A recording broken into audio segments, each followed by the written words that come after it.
कर्जत येथील बिरदोले गावात तरुणाच्या अंगावर वीज पडून त्याचा दुर्दैवी अंत झाल्याची धक्कादायक घटना सोमवार दिनांक 26 मे रोजी घडली। रोशन कचरू कालेकर, वय वर्ष 27 असं या तरुणाचं नाव आहे। रात्रभर सुरू असलेल्या पावसामुळे उल्हास नदीला पूर आलाय।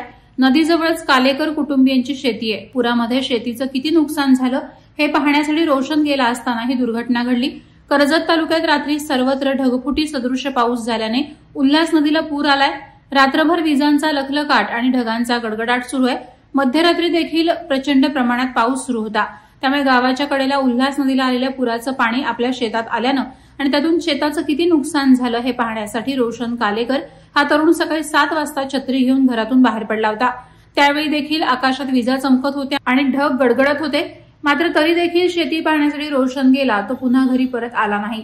त्याच्या अंगावर वीज पडून त्याचा जागीच अंत झाला। या घटनेनं पंचक्रोशीत शोककळा कोसळली असून परिसरात हळहळ व्यक्त होत आहे। वादळवारा लाईव्हसाठी नरेश जाधव, कर्जत।